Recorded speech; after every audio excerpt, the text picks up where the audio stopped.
In April of 1912, a black man named Joseph made a decision aboard the RMS Titanic that history was never meant to hear. He was one of fewer than a dozen black passengers on a ship carrying more than 2,200 souls. He was not listed in the newspapers, not interviewed, not remembered. When the Titanic sank, 1,517 people died. But something else sank with it, a truth so dangerous that those who survived agreed never to speak of it. The white elite of New York celebrated the heroism of men like Isidor Straus and John Jacob Astor. But they had no idea that below the first-class decks, a black man had broken orders, broken locks, and broken the rules of race itself during the final hour of the ship's life. By morning, Joseph was alive, but 3 officers were dead. A sealed corridor had been flooded early, and 7 steerage passengers vanished from the official count. What really happened beneath the decks that night? Why was Joseph warned never to speak of it again? And why, 83 years later, did he finally break his silence, knowing it would destroy what little peace he had left? Before we uncover the disturbing truth, subscribe, hit the bell, and comment your state below. Now, let me take you back to where it all began. Joseph learned silence before he learned letters. In the winter of 1889, in a narrow strip of land outside Petersburg, Virginia, his mother taught him how to stand still when white men passed. Not invisible, never invisible, but quiet in a way that made the world slide past him without friction. Eyes down, hands empty, breath measured. Silence, she told him, was not weakness. It was armor. His father had believed otherwise.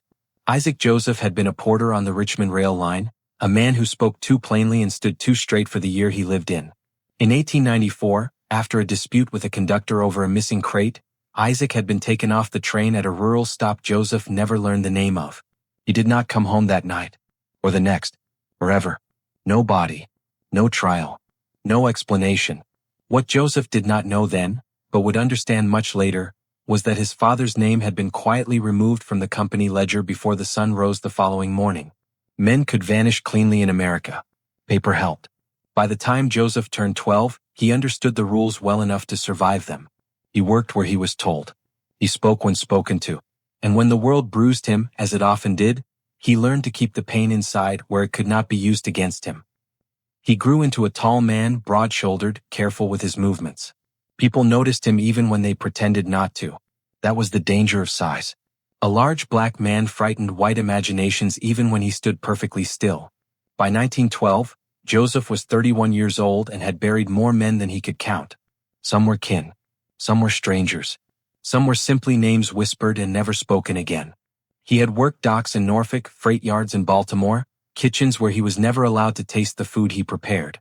Each place taught him something new about how the world functioned, and who it was designed to crush. Europe, he was told, was different. The word came from a man named Arthur Blake, a shipping clerk who liked to speak of oceans as though they were opportunities rather than graves. Blake needed a strong back and a quiet mouth for an Atlantic crossing. No passenger ticket. No questions. Just work. Joseph understood immediately what that meant. Labor bought invisibility. Invisibility bought passage. The ship's name was spoken with reverence. Titanic. The newspapers called it unsinkable. Men at the docks called it arrogant. Joseph said nothing. Ships, he had learned, carried the personalities of the men who built them. And men who believed themselves untouchable often forgot how easily water found its way inside. On the morning of April 10, 1912, Southampton Harbor smelled of coal smoke and salt. The air vibrated with whistles, shouted orders, and the nervous excitement of departure. Joseph stood among trunks and crates, watching the ship rise from the water like a white cathedral. It did not look real. It looked imagined. Too large. Too confident. "What are you staring at?" a dockhand muttered. Joseph lowered his eyes. Nothing. That answer had saved his life more times than he could remember. A junior officer directed him down a service gangway, away from the crowds and the cameras. First-class passengers boarded laughing, dressed in wool and fur and certainty. Second class followed, quieter but hopeful. Steerage was herded last, spoken to sharply, counted twice, as though they might multiply if left unattended. Joseph passed through all of it without belonging to any of it. Below deck the air changed. It grew warmer, heavier. Metal groaned as the ship adjusted to the sea. The corridors were narrow, lit by yellow lamps that hummed softly, like tired insects. This was where the ship's true heart beat, not in the grand dining halls, but here, where hands blistered and sweat soaked into uniforms that would never be photographed. You work cargo and service, the officer told him. You do not wander. Yes, sir. You do not speak unless instructed. Yes, sir. The officer hesitated, eyes lingering on Joseph's face a moment too long. Something unreadable passed through his expression. And you stay where you are told. Yes, sir. The officer nodded, satisfied.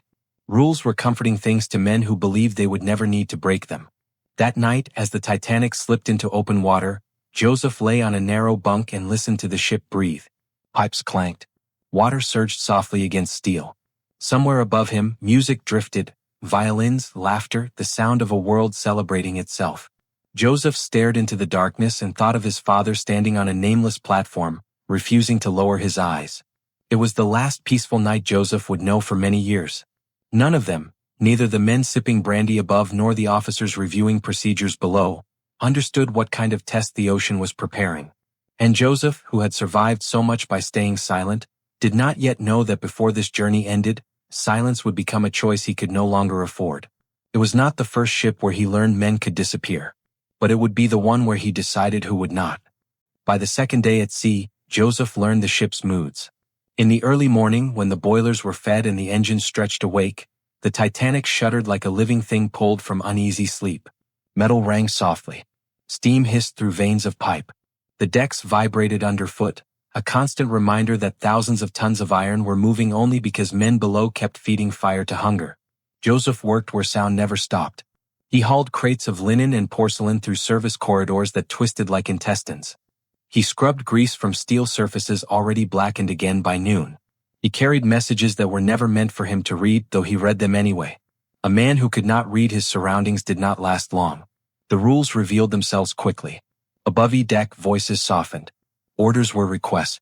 Below it, they became commands. The further down Joseph went, the less human language sounded, until it was reduced to whistles, gestures, and shouted numbers. On his third shift, he was sent to assist near a gate he had not noticed before.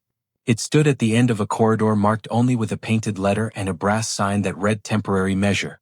The gate itself was iron, latticed, bolted into the bulkhead like an afterthought made permanent. It separated steerage quarters from a stairwell that led upward, toward light, warmth, and boats Joseph had already glimpsed through portholes. "Do not open that," a crewman said sharply when Joseph paused too long. "Yes, sir." The crewman hesitated. "Not for anyone." Joseph nodded. He did not ask why. Questions were a currency he could not afford. That evening, during a brief break, Joseph sat on an overturned crate with two other workers. Tomasz, a Polish laborer traveling steerage with his daughter, and Maeve O'Connell, an Irish woman whose accent had been softened by years of careful silence. "They say she cannot sink," Tomasz said, rubbing his hands together. "A ship blessed by engineers." Maeve snorted. "Men bless things when they are afraid." Joseph listened. He always listened. "Where you headed?" Maeve asked him. "Wherever it ends." She studied him for a moment, then nodded as if that answer satisfied something in her. "That is usually how it goes." Later that night, Joseph carried a tray of dishes through a service passage that ran parallel to a first-class corridor. The walls were thinner there. Sound traveled easily. Laughter spilled through like heat. Two officers stood just beyond a door left ajar. "If there is trouble," one said, voice low, precise, "we control movement first. Panic spreads fastest upward." "And steerage?" the other asked. Pause. "Then, steerage follows instructions." Joseph slowed his steps. "They always do." What neither officer knew was that Joseph had learned long ago how to remember voices. He filed the cadence away. The slight arrogance. The certainty. That night he dreamed of gates. By the fourth day the ocean had grown calm, almost glass-like. The cold sharpened. Breath lingered in the air longer. The ship cut through the water smoothly, confidently, as though daring the Atlantic to object. Joseph felt it in his bones, the way animals feel storms before clouds appear. Something was wrong. Not broken. Not yet. But strained. During a late shift, a junior officer dropped a ring of keys near the service stairs. Joseph bent to pick them up. "Leave them," the officer snapped, then stopped himself. His tone shifted. "I will take them." Their fingers brushed as Joseph handed the keys over. For a fraction of a second, the officer's grip tightened. "You keep your eyes down," the man said quietly. "Not as an order. As advice." Joseph nodded. But his eyes had already seen the marking on one key, a small stamped letter that matched the sign on the iron gate. Temporary measure. That night, the ship received another ice warning. And another. They were logged, acknowledged, set aside. The music continued. Below deck, Tomasz told his daughter a story in a whisper Joseph could not understand. Maeve stared at the ceiling, counting vibrations between engine pulses. Joseph lay awake, staring into the dark. None of them knew that speed had been increased. None of them knew that decisions had already been made about who would move first when the time came. And none of them knew that one man, who had survived his whole life by obeying, was being quietly positioned where obedience would soon become impossible. The gate at the end of the corridor did not move. But the ocean did. And it was patient. Steerage breathed differently at night. When the lamps dimmed and the engines settled into their deep, steady rhythm, the lower decks filled with sounds that never reached the salons above, soft crying, murmured prayers in half a dozen languages, the restless turning of bodies that could not quite sleep.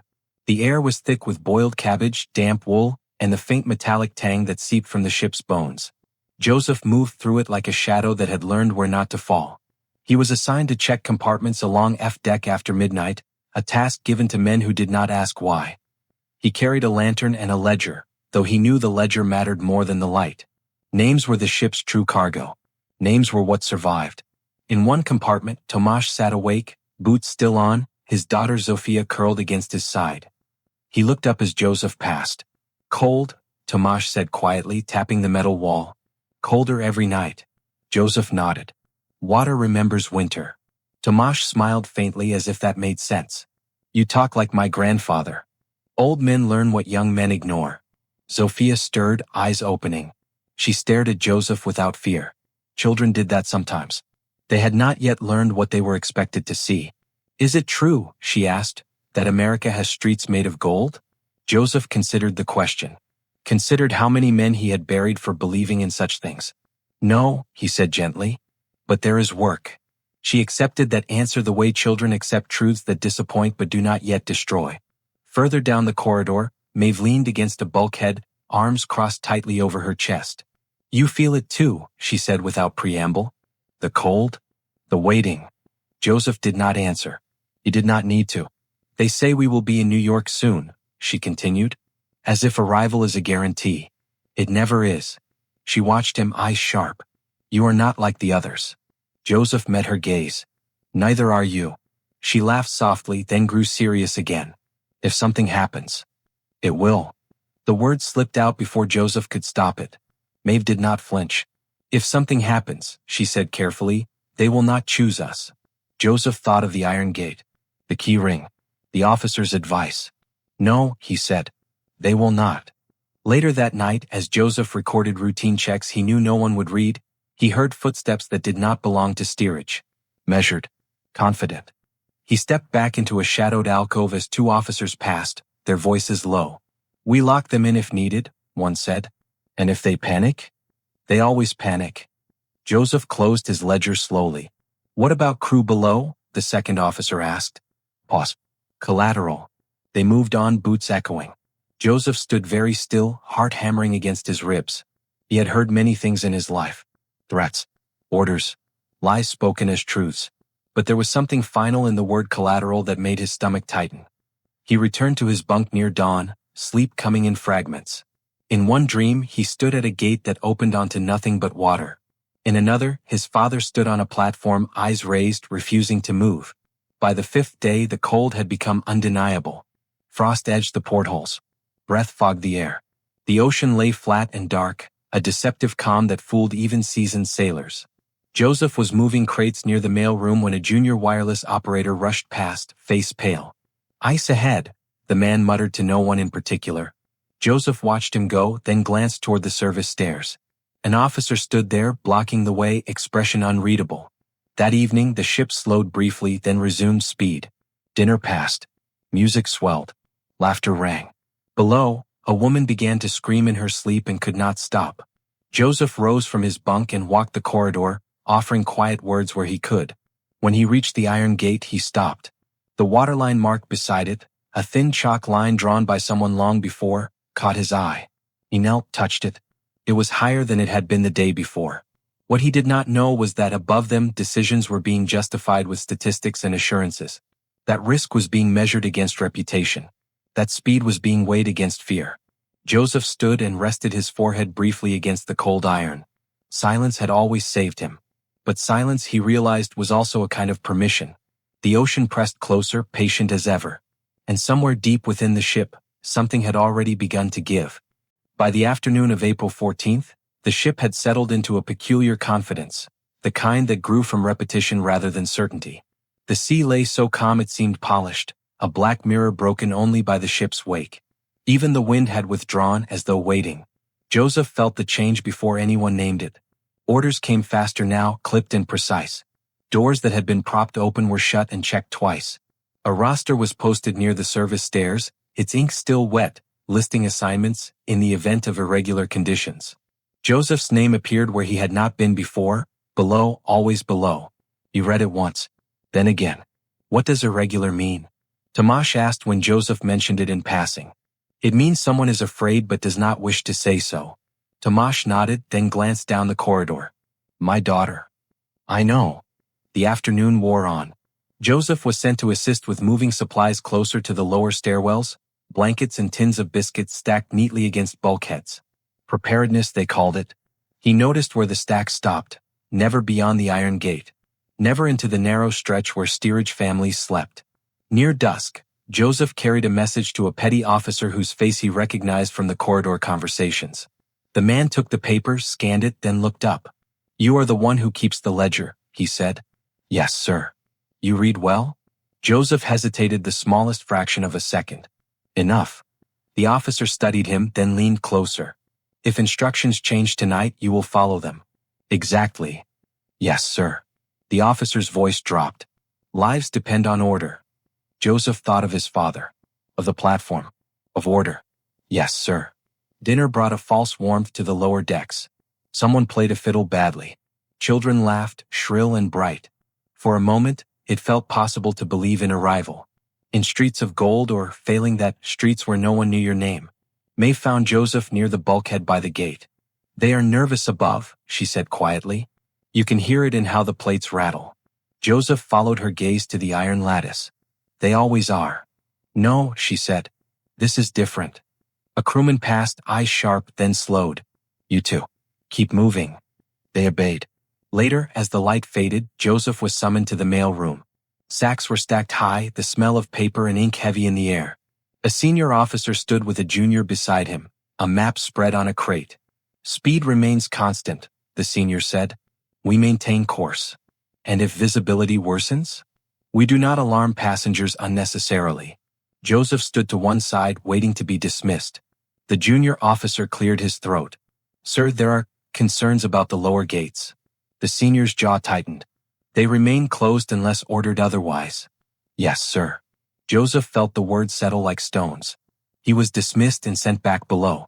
As he passed the iron gate, he noticed the chalk mark again. Higher still. A finger width closer to the latch. Night fell fully now. The cold sharpened.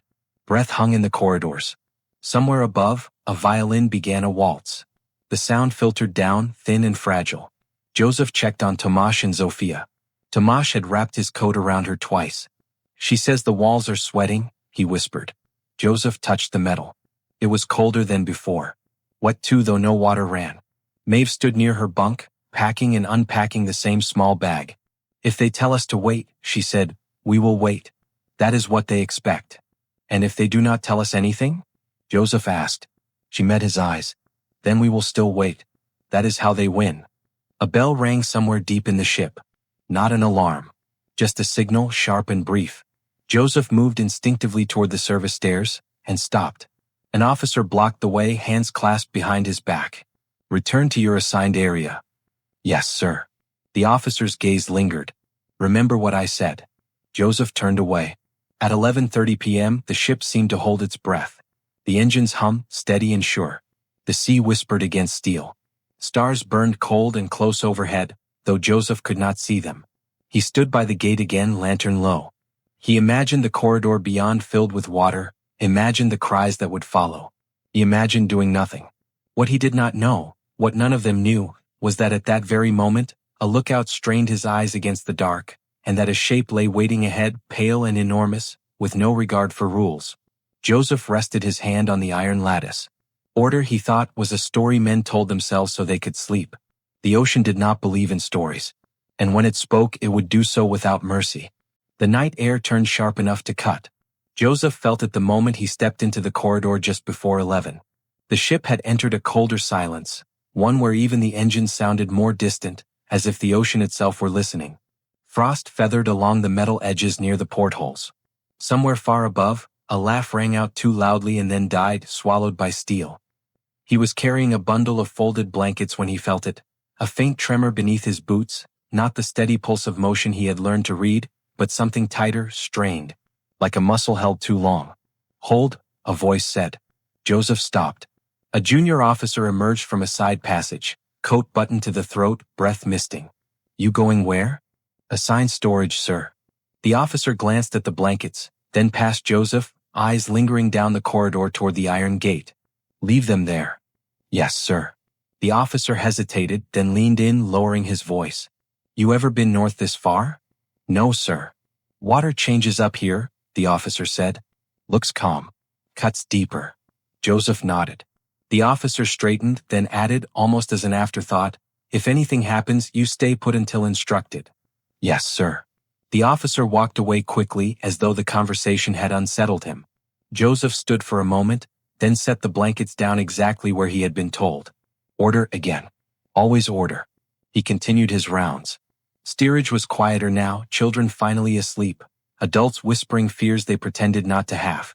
Tomasz sat awake, eyes open, staring at the ceiling. "They say ice," he murmured when Joseph passed. "They always say ice," Joseph replied. "But tonight," Tomasz swallowed. "Tonight the ship feels small." Joseph did not contradict him. Near midnight, a message runner hurried past, boots striking sparks from the deck. Joseph caught a fragment of breathless speech. "Warning, bridge," before the man vanished up the stairs. Joseph slowed. He listened. Above them, in rooms he would never enter, men debated numbers. Distance. Speed. Probability. They spoke of ice fields as inconveniences, not obstacles. The ship's course remained unchanged. What Joseph did not know was that the wireless room was overwhelmed with messages, that warnings stacked atop warnings like ignored prayers. That arrogance had become routine. Back below, Maeve stood by the bulkhead again, arms wrapped tight around herself. "Do you hear it?" she asked. "The engines?" "No," she shook her head. The quiet between them. Joseph listened. The rhythm was there, but thinner now, stretched. "I grew up near cliffs," Maeve said. "Before a fall, the air does something strange. Like it forgets to move." A sudden shout echoed down the corridor, sharp and brief. Then silence. Joseph's pulse quickened.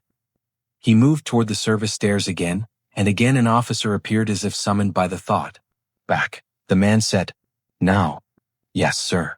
The officer's face was pale, eyes darting. "You are not to move unless." A bell rang. This one was different. Louder. Urgent. The officer stiffened, then recovered. "Return to your area." Joseph turned away slowly, forcing his steps to remain measured. Behind him, voices rose, overlapping, uncertain.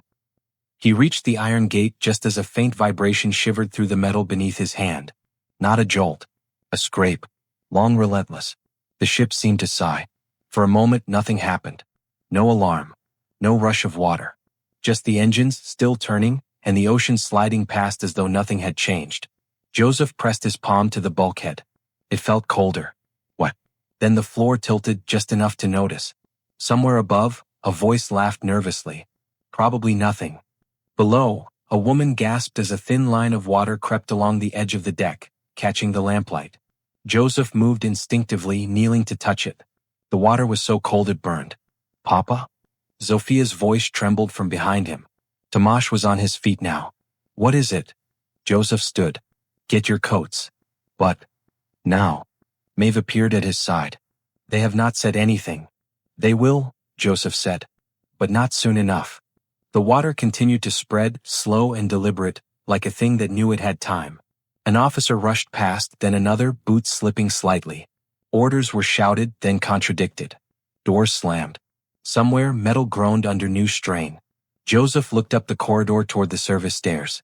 The iron gate stood between him and the upward path, its lattice dark and unyielding.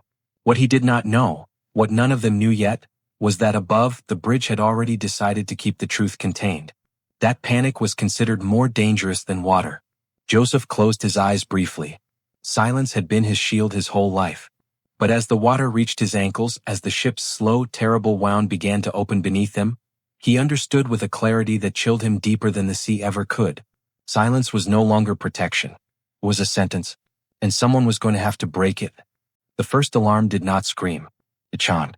A polite, restrained sound that suggested inconvenience rather than catastrophe. Joseph heard it echo faintly through the steel corridors, then fade as if embarrassed by its own urgency. For a moment, nothing followed. No rush of boots. No shouted commands.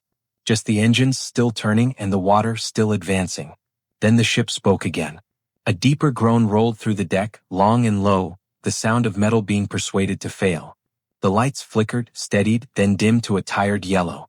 Somewhere to Joseph's left, a pipe burst with a sharp crack, spraying steam that hissed like a warning whispered too late. "Papa," Sophia cried. Tomasz scooped her up, panic finally breaking through his careful calm. "Where do we go?" Joseph looked down the corridor. Water slid along the floor in thin sheets now, pooling against boots, climbing with deceptive patience. He glanced toward the service stairs and stopped. The iron gate was shut. Not merely closed. Locked. A crewman stood on the other side, keys jangling at his belt, eyes wide. "Open it," Joseph said. The man shook his head. "Orders." "Open it." The crewman swallowed. "We are to wait for instruction." A shout echoed from behind Joseph as more steerage passengers poured into the corridor, drawn by instinct toward higher ground. Faces pale. Voices rising. "Please," a woman begged. "My children." "Back," the crewman shouted, stepping away from the gate. "Stay where you are." Joseph stepped forward until his boots touched the iron lattice. "Listen to me." The crewman's eyes flicked past him to the growing crowd. "I cannot." Joseph reached through the lattice, fingers brushing the cold metal near the lock. The keyhole gleamed faintly. "What they did not tell you," Joseph said quietly, "is that water does not wait for permission." The crewman hesitated. Somewhere above, a bell rang again, longer this time. The ship shuddered, tilting a fraction more. An officer appeared behind the crewman, face flushed with effort. "What is this?" "Sir," the crewman said quickly, "they are panicking." "They are flooding," Joseph said. The officer looked down the corridor, taking in the water, the press of bodies. His jaw tightened. "Close ranks," the officer ordered. "Contain them." A woman screamed as the water surged suddenly, rushing forward with new force. Someone slipped and fell. The crowd pressed closer. Joseph felt the moment sharpen, narrow to a single point. He reached into his pocket and closed his fingers around the key he had never returned, the one he had taken the night it fell unnoticed to the floor. Temporary measure. He did not pull it out yet. "Sir," the crewman whispered, "the water?" The officer raised a hand. "Hold." Joseph stepped closer, voice steady. "If you hold them here, they will drown." The officer met his gaze, eyes hard. "Then they will drown in order." The words landed with a finality Joseph recognized. He moved. In one swift motion, he brought his shoulder into the lattice, slamming it hard. The iron rang. The officer shouted. The crewman lunged. Joseph's hand flashed up, gripping the man's collar, shoving him back just long enough to twist the key into the lock. The mechanism resisted, rusted and stubborn, then gave with a sharp click that echoed like a gunshot. "Stop him," the officer roared. Joseph yanked the gate open. The crowd surged. Hands clawed. Bodies pressed. A man stumbled through and was knocked aside. The officer drew his baton and swung, catching Joseph across the shoulder. Pain flared, bright and hot. Joseph did not stop. He shoved the officer back into the lattice, iron biting into flesh. The baton clattered to the floor. Water rushed through the open gate, pouring into the stairwell beyond. "Up!" Joseph shouted. "Go!" Tomasz ran, Zofia clutched tight against his chest. Maeve followed, grabbing a sobbing woman by the arm and dragging her along. More followed, a desperate stream of bodies pouring upward into light and confusion. The officer struggled to his feet, face twisted with rage. "You have no idea what you have done." Joseph turned to him, chest heaving. "I do." The ship lurched violently, throwing them both against the bulkhead. Above, something heavy crashed. A scream cut off abruptly. Water surged again, higher now, cold enough to numb. Joseph felt it soak into his trousers, biting into skin. He looked down the corridor one last time, counting faces, memorizing them. None of them knew yet how many would still be alive by morning. Joseph stepped through the gate and forced it wider, bracing it with his body as more people surged past. The officer shouted orders that no one obeyed. Control had slipped, and with it, the fiction that this disaster could be managed neatly. Above them, the music stopped. The Titanic groaned, tilting further, committing at last to the truth of its wound. Joseph felt the ship begin to die. And as the water climbed, as screams echoed up the stairwell and into the night air for the first time, he understood something with terrible clarity. This was the moment history would pretend never happened. And he would carry it alone, whether he survived the night or not. The stairwell filled faster than Joseph expected. Bodies pressed upward in a desperate tide, boots slipping, hands grabbing at rails slick with condensation and fear. Someone cried out in a language Joseph did not know. Another voice answered in prayer. The air throbbed with breath and panic and the sharp animal sound of people discovering how close death could feel without yet touching them. "Slow," Joseph shouted, bracing himself against the rail. "Slow or you will fall." They did not slow. They could not. Water poured through the open gate now with purpose, a steady rush that hissed and slapped against the steps. It climbed calf-high, then knee-high, cold enough to steal feeling. The ship leaned again, a subtle but undeniable angle that sent the crowd swaying. A man lost his footing and went down hard. Hands reached. Someone screamed as fingers slipped. Joseph hauled the man upright and shoved him toward the steps. "Move." Behind him, the iron gate shuddered as the officer slammed it with both fists, shouting orders that had lost their authority. The officer's face was contorted, not with fear but with fury, the kind born when rules fail and a man does not know what he is without them. "Close it," the officer bellowed to no one in particular. Joseph ignored him. He scanned the corridor beyond the gate, eyes searching for faces he knew. Maeve was halfway up the stairs, hauling a woman whose shoes had come off. Tomasz followed close behind her, Zofia's arms locked around his neck, her face buried in his coat. Joseph's chest tightened. He turned back. The water surged again, higher, faster. A trunk floated free and slammed into the bulkhead with a hollow thud. Lamps flickered, then went out one by one, plunging the corridor into a dim yellow half-light cast from the stairwell above. "Anyone else?" Joseph shouted. "Now." A figure emerged from the gloom, an elderly man, beard dripping, eyes wide with disbelief. He stumbled, nearly fell. Joseph caught him, felt the man's bones light and fragile beneath his grip. "Up," Joseph said. "Do not stop." The man nodded, sobbing, and vanished into the crush. Then Joseph saw the child.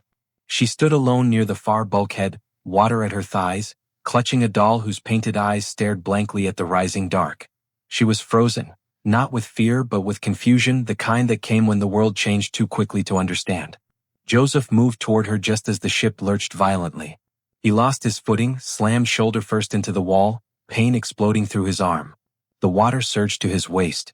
Somewhere above, something massive tore loose with a shriek of metal, followed by a crash that shook dust from the ceiling. "Sir," the officer shouted hoarsely from behind the gate. "The order is to seal this section." Joseph did not look back. He reached the child, scooped her up, the doll slipping from her fingers and floating away.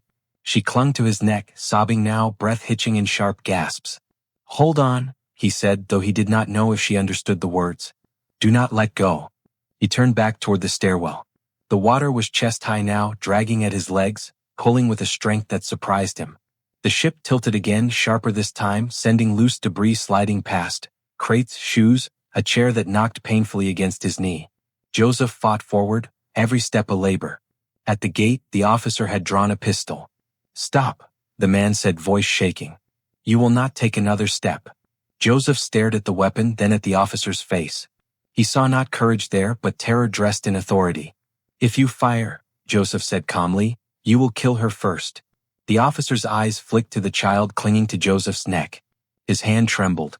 "Order must be maintained," the officer whispered, as if saying it might make it true. Joseph stepped closer, water nearly to his shoulders now. "Order is already gone." The ship shuddered again, throwing the officer off balance. The pistol discharged, the shot deafening in the confined space. The bullet struck the bulkhead, sending sparks skittering across the water. Joseph surged forward. He hit the officer hard, driving him back into the lattice. The pistol slipped from the man's grasp and vanished beneath the water. They collided again as the ship lurched, the officer slipping, his head striking the iron with a dull, final sound. Joseph did not stop to look. He forced his way through the gate, the stairwell beyond now a chaos of bodies, voices, and shouted orders. The child whimpered, clutching him tighter. "Make room," someone yelled. "Women and children first." The phrase rippled through the crowd like a spell, obeyed by some, ignored by others. Hands grabbed at Joseph, pushing, pulling. Someone tried to take the child from him. He shook them off. "Up," he said. "Up."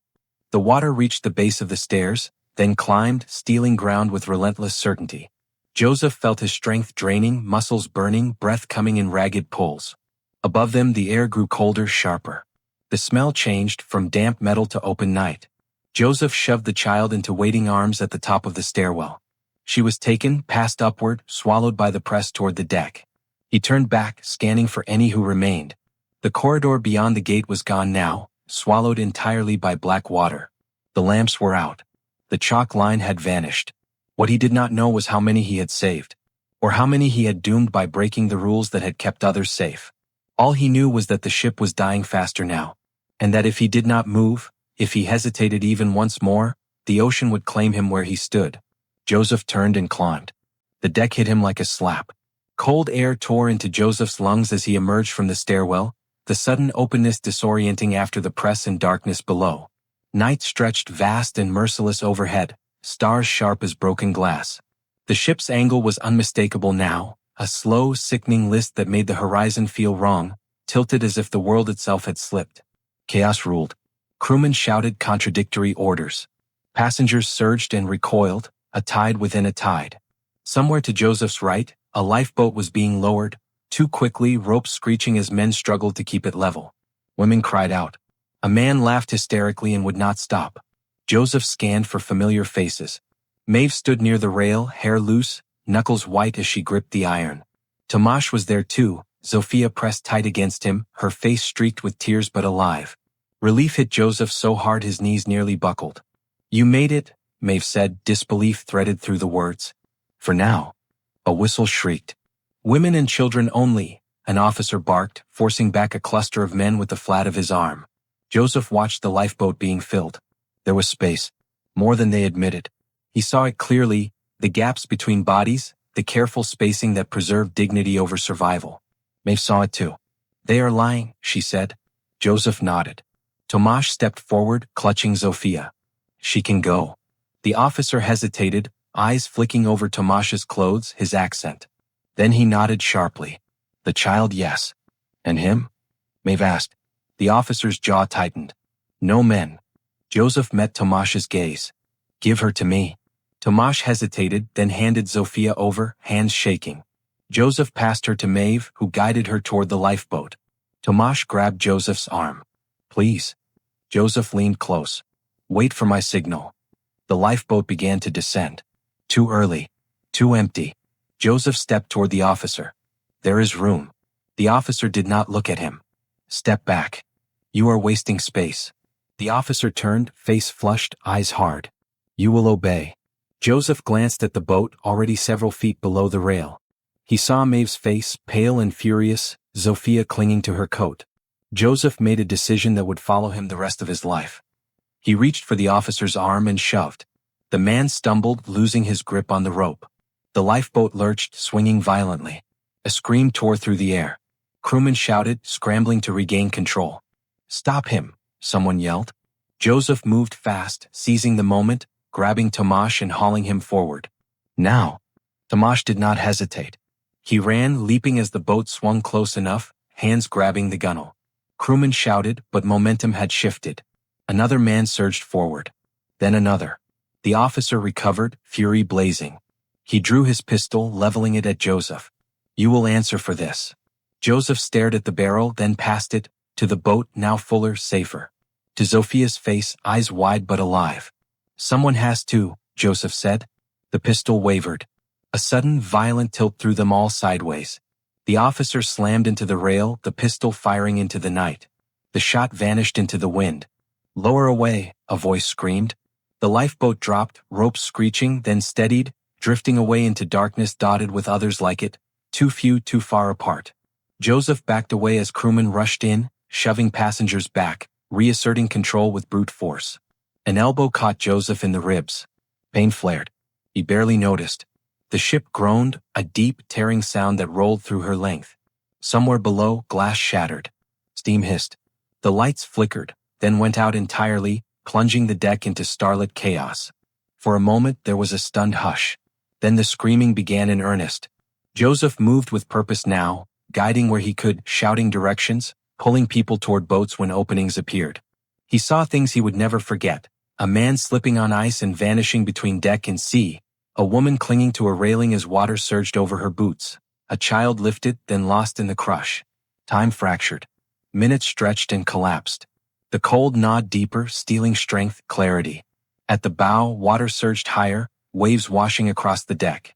The ship's angle steepened. People slid, grasping at anything to stop their fall. Joseph found himself near the stern, breath coming in ragged bursts. Another lifeboat was being readied, again with space left unused. Again with rules enforced selectively. He saw the officer from below deck again, face bruised, eyes wild. "You," the officer spat. "You caused this." Joseph met his gaze. "No." The officer lunged. They collided hard, slipping on ice, grappling near the rail. The officer swung wildly. Joseph blocked, shoved back. "You broke order," the officer shouted. Joseph drove his shoulder into the man's chest. Order was killing us. The ship reared suddenly, the stern lifting, throwing them both off balance. The officer lost his footing, arms windmilling. For a heartbeat, their eyes met, fear naked and unguarded. Joseph did not reach out. The officer slipped, sliding down the deck and over the side, his scream cut off as the black water swallowed him whole. Joseph stood frozen, chest heaving. What he did not know, what no one would ever record, was that this moment, more than any other, sealed his fate. That the line between hero and criminal had been crossed in the eyes of those who would survive to tell the story. The stern rose higher, the propellers emerging, glistening and enormous. The cold was unbearable now, a living thing clawing at skin and bone. Joseph turned toward the remaining boats, toward any chance at life. Behind him, the Titanic broke apart with a sound like the world ending. And as the sea rushed in to claim what remained, Joseph understood that survival would come at a cost far greater than death. Because the truth of this night would not drown with the ship. It would hunt him instead. The stern rose like a dark monument against the stars. Joseph felt it in his spine before he saw it, the impossible angle, the way gravity itself seemed to hesitate, unsure which direction to claim. People slid past him on hands and knees, nails scraping uselessly at ice-slick deck. Somewhere, a man prayed loudly, the words tumbling over one another until they dissolved into a single animal sound. "Hold on," someone shouted. "Hold on." Hold on to what, Joseph wondered. To iron? To rules? To promises that had already failed?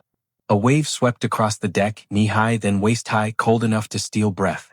Joseph staggered, caught himself against a davit, felt the vibration of cables under strain. A lifeboat hung half-lowered nearby, swaying wildly, its ropes singing in protest. "Get in. Get in now," a crewman yelled, panic cracking his voice. There was space. Again there was space. But the crowd surged unevenly, men shoved back, women pulled forward, children lifted and lost in the chaos. Joseph grabbed a woman who slipped, hauled her upright, pushed her toward the boat. "Go." She stared at him, eyes glassy. "What about you?" Joseph did not answer. The ship lurched again, sharper this time. A thunderous crack rolled through her body as something deep within gave way. The sound tore a scream from every throat on deck. Lights flared briefly along the superstructure, then died, plunging the world into a cold, merciless darkness broken only by stars and the pale glow of the sea. In that sudden quiet, Joseph heard it, the ocean rushing in, no longer patient, no longer contained. It roared through the ship's open wounds with a hunger that could not be reasoned with. "Jump," someone screamed. "Jump or you will be dragged down." Joseph backed away from the rail, heart hammering. He saw bodies in the water below, tiny and thrashing, the sound of their cries carrying impossibly far across the night. The cold air burned his lungs. Frost clung to his eyelashes. Maeve was there suddenly, gripping his arm with surprising strength. "You have to go," she said. Her face was streaked with ice and tears, hair plastered to her cheeks. "There is no more time." "What about you?" She shook her head. "I have a place." Joseph followed her gaze to the lifeboats already gone, to the black water filling the gaps between them. He knew what she meant. "No," he said. She smiled, a small, fierce thing. "You already chose who you are tonight. Do not undo it now." The deck pitched violently. Maeve lost her footing, cried out. Joseph grabbed her, pulled her close. The stern lifted higher, the angle so steep now it felt as though they were standing on a wall. Joseph, she said, breath ragged. Listen to me. He met her eyes. If you live, she continued, they will not want to hear what you saw. They will not want to hear what you did. I know. Promise me you will remember anyway. Joseph swallowed. I promise. She nodded once, then wrenched herself free as another surge of bodies swept between them. He reached for her, but she was gone, swallowed by the press, by the dark. The ship shuddered again, a violent convulsion that threw Joseph hard against the rail. Pain exploded through his ribs. He gasped, fighting for breath as the stern reared even higher. The sea climbed the deck in a single, unstoppable rush. Now, someone screamed. Joseph climbed onto the rail, fingers numb, muscles screaming. He looked once more at the deck. The chaos, the terror, the human cost of decisions made far above and long before this night. Then he jumped. The cold was a living thing. It crushed the air from his lungs, stole his voice, drove needles of pain into every inch of him. He thrashed blindly, instinct screaming, body rebelling. For a terrible moment he could not tell which way was up. The roar of the sinking ship thundered above him, the water dragging at his limbs, pulling him down. He kicked, fought, broke free of the suction just as the stern plunged, vanishing into the black with a sound like the sea closing a door. The night filled with screams. They came from everywhere at once, rising and falling, a chorus of terror that seemed to stretch forever. Joseph gasped for air, lungs burning, muscles shaking violently. The cold wrapped around him, numbing, relentless. He forced himself to move, swimming toward a dark shape, a piece of debris, a door, anything. His fingers brushed wood. He clung to it desperately, hauling himself up until his chest lay against the frozen surface. Around him, people cried out, then fell silent one by one. Joseph pressed his cheek against the wood, teeth chattering uncontrollably. He stared at the stars, so bright and indifferent, and thought of his father on the platform, of a world that erased men like him without a second thought. He did not know how long he floated there. Time had lost meaning. Minutes stretched into eternities. The screams thinned, faded, until the night grew unnaturally quiet again. What he did not know, what he would not learn until much later, was how close he came to disappearing entirely. How easily the ocean might have finished what history would later attempt. As dawn crept slowly toward the horizon, pale and unforgiving, Joseph clung to the wreckage and breathed. He was alive. And that, he would learn, was only the beginning of the punishment. Dawn arrived without mercy. It did not soften the cold or quiet the ache in Joseph's bones. It simply revealed what the night had hidden. The sea was a field of wreckage and bodies, scattered as if flung by some careless hand. Faces stared upward, pale and unreal. Others lay half submerged, hair fanned around them like dark halos. The screams had ended. What remained was the sound of water moving gently against wood, as though nothing extraordinary had happened at all. Joseph clung to the door beneath him, fingers locked in a grip he no longer felt. His teeth chattered until his jaw ached. Each breath burned. He forced himself to breathe anyway. He did not look for Maeve. He could not. He stared at the horizon and counted the seconds between shivers, afraid that if he turned his head even once, the strength holding him above the water would leave him. A lifeboat drifted closer, oars dipping cautiously, the faces inside drawn tight with shock and guilt. A woman leaned over the side and retched.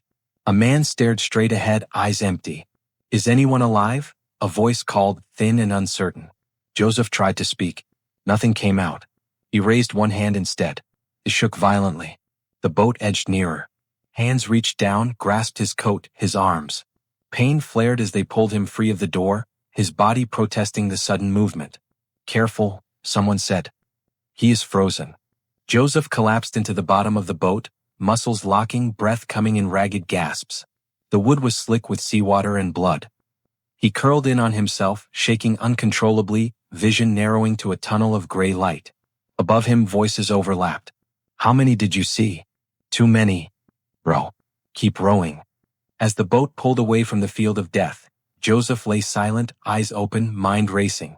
He saw the iron gate, the officer's face, Maeve's final smile, Tamasha's hands clutching his daughter.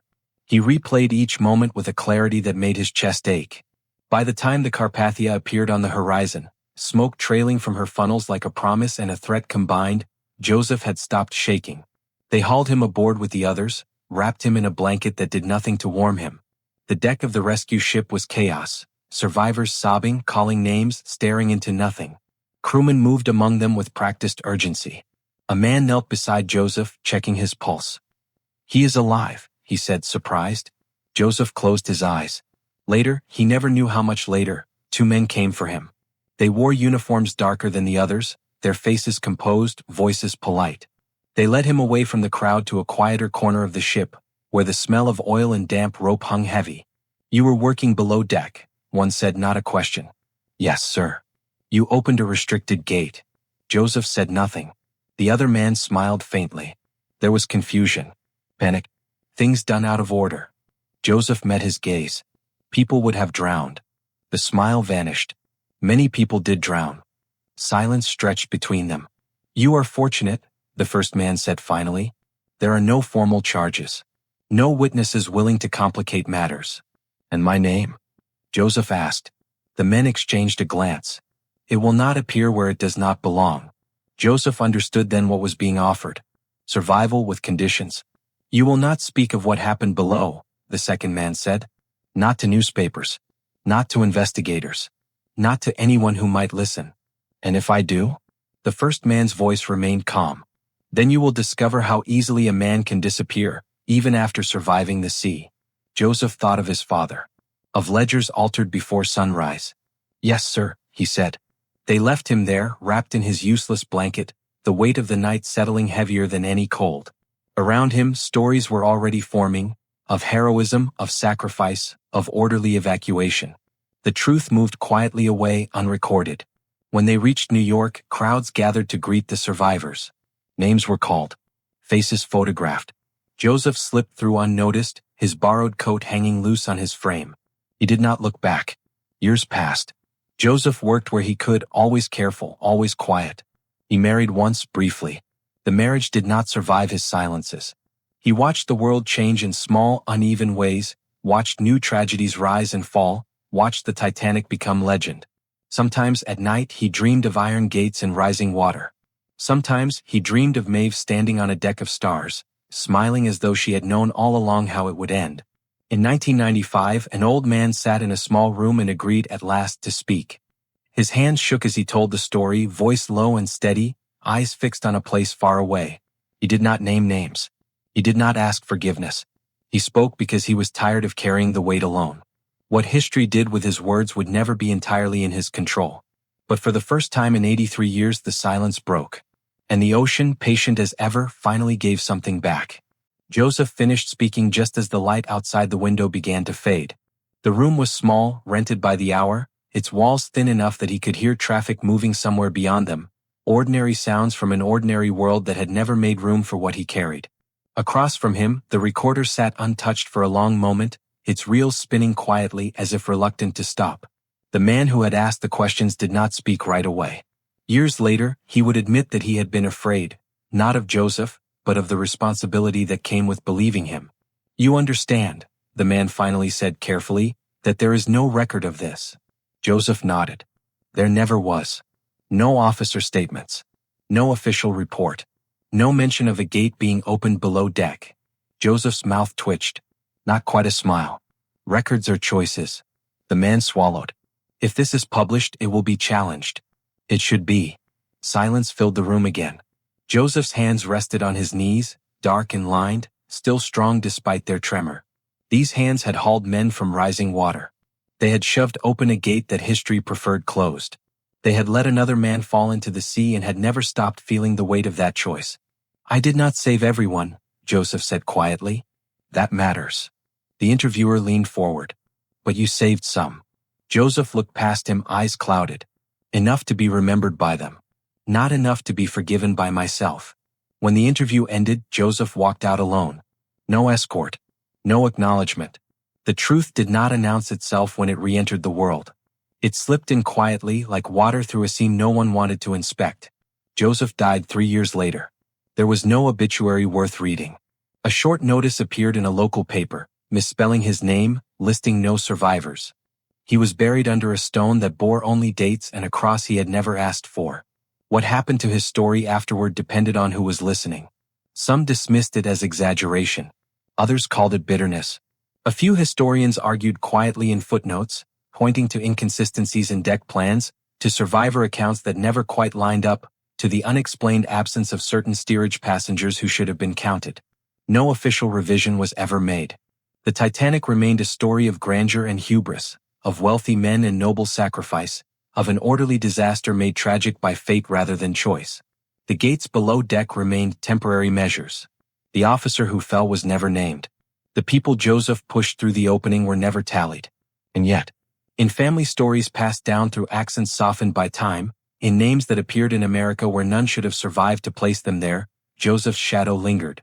A Polish girl grew old and told her grandchildren about a man with a steady voice who lifted her toward the stars.